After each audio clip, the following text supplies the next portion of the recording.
Right. So we hear a lot about the pull phase of freestyle and all these strokes. And they talk about an EVF, early vertical forearm, which is an odd movement, but how do you get that strong and how do we train that? Well, there are a couple ways. This is a weighted water polo ball, but we use the big balls where feet together, the butt has a disc in it, the belly button is actively trying to touch the spine. You have an overstretch, and then the elbow stays in one place, and you work on your speed. Now that is 1, 2, right? Then there is 1. When I started with Dylan, here was very weak. You cannot, this snatch here has to be strong, so you can lock it.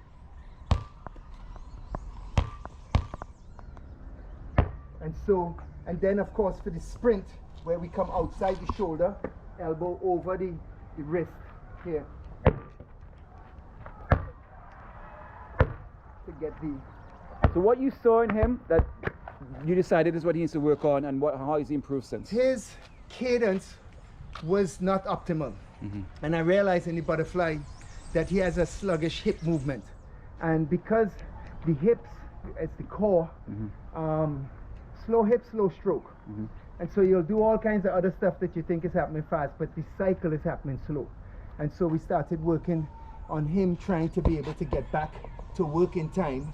And everybody felt there was a long pull here, but the quick acceleration here back into the stroke really proved great for momentum.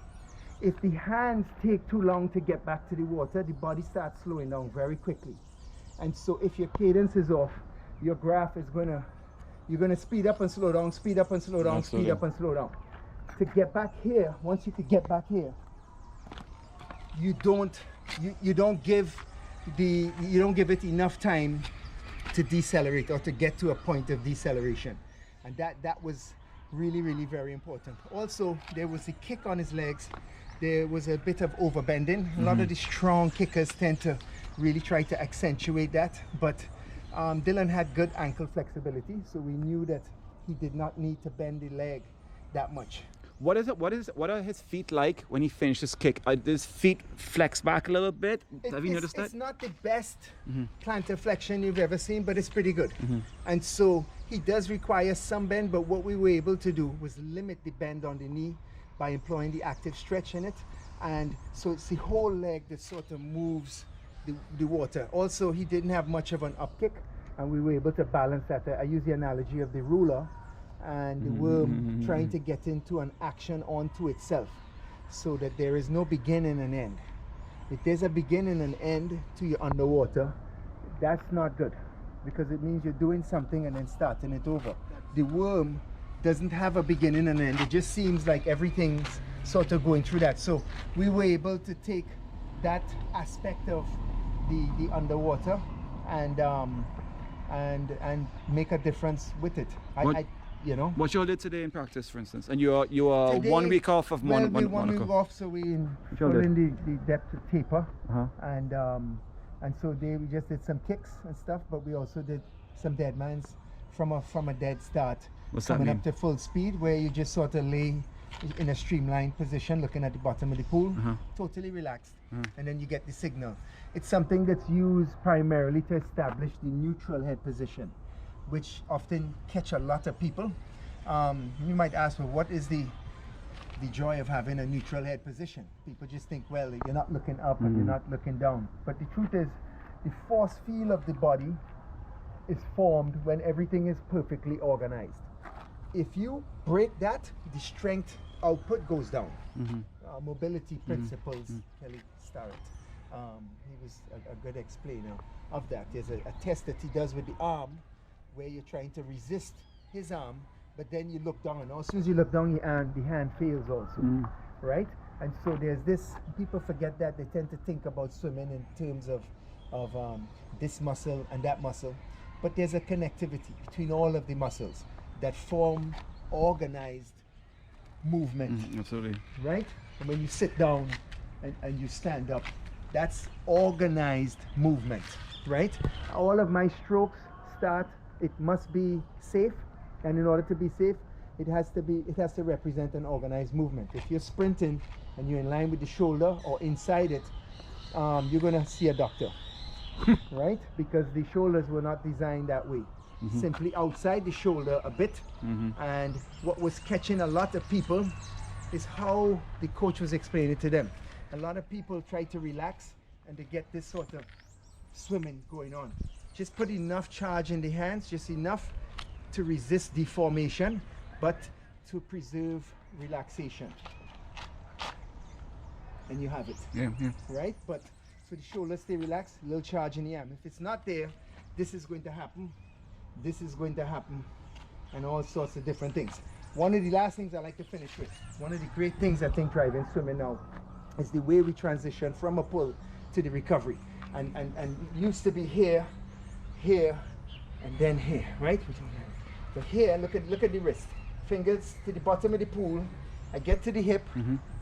Here, look at it. I'm back in front. And so it just goes, I'm back here. It could never be any simpler than that. I'm an engineer. If you have a simpler way, please send it to me and I'll adopt it tomorrow. But I can't think of a simpler way than here, outside the shoulder. Here, tumble, neutral head position, small stomach, disc in the butt, long legs, super kick. Those things can be taught. How's his strength and how's his lung capacity? Is he going to breathe in 50 fly? You know, we did a little hypoxic set 2 days ago. So he hangs upside down from the wall for a minute. So he says in his school they let him do it upside down because there's a less likelihood of them passing out because the blood is in their head, right? So at USC they'll hang. So he hung for a minute, and then I said, okay, go. So he just let go from the wall, and he was supposed to do a 25. He actually do a 50, but at dead slow speed after holding his breath for a minute, you know. And when he got up, he was like, boy, I'm in shape. I am in shape. I'm ready. And that was like one of his final tests there. Is he going to breathe in the 50? And if so, at what point? Absolutely not. Good. And I'll give you a joke about that. George told me, I said, George, do you breathe at all? He said, yes, the other day I breathed, I came 8th. The week after that, what happened is he was going down and he started to say, take your marks. And he went for another. He let the air out and didn't have time to pull, go. He said, Dex, I can't beat anybody in that race like that. He went back the week after and came first. And so I always remember that conversation because what it underscored was that if you don't check all the boxes, you're probably not going to prevail in a field of elite athletes like that. And so a lot of things we worked with Dylan, like the heart rate. You know, he used to get really excited for his race, but it would make him overcommit his movements. His hands will fly and all that. And so, you know, I gave him a book, Blink, to read and talked to him about that. Adjusting the elite athletes being able to slow down time. You know, Larry Bird, 2 seconds left and he's just with the ball and slowing it down. And so he was able to install that really well. So you're working well with him mentally? Oh yes, he says super calm going in. At first at ISL, he was getting a problem to go from being so low and it was taking a while to come up to speed. So I said, we worked on this little routine where when you take your marks, he puts a smile on his face and get ready to go, and it would transition him slightly from that low heart rate to a slightly higher heart rate in anticipation of where he would end up, you know, pushing his heart rate to. Is he stronger? Yes. Yes, he is stronger. In what way? Well, because it's an anaerobic strength event. That's right. Essentially, he's going to make about 21 scratches, right? And to put it in a crude way, the power output on all of those have to be good, and the drop off, you know, as they say in 50 fly, it's not who swim the fastest, it's who sort of decelerates least. That's right. Because they get up to top speed and then they start slowing down and sort into the wall. So we know we had good speed up to about 40 meters, but we had to put in some work to see if we can stay strong. We know that race will be won or lost in the last 10 meters. That's right. And so we think we've done some work to give him a strong finish there. And describe your finish. Are you going to go long to the finish, or are you going to short chop it? No. Phelps or Kavik? Well, I've seen both of those guys have good and bad touches. I would like a great Dylan Carter touch. Excellent. I like it. On that day. And you know, one of the things Head down, head up. particularly, well, head down, because Right. he doesn't Absolutely. thing, but the great touch finishes with the stroke. That's right. And so there is no additional sort of lunge in, and you're not stuffing the wall, you know. And so, you know, in the 50-meter short course, if Dylan takes 16 kicks, there's a slight into the wall. Take 17 kicks, he might go over the 15-meter mark, but he finishes beautiful on the wall. And so it was one of those areas where we fought with, but we were able to get it right. I think, and we hope to get it right. How many again. kicks he's going to do then? I think 16 or so. And, Yeah, then, and how many probably. strokes he's going to do? Well, short course, he actually go out with 5 strokes Mm-hmm. and come back with 6, right? For long course, he's taking 21 strokes right now. Right. You know, it's funny.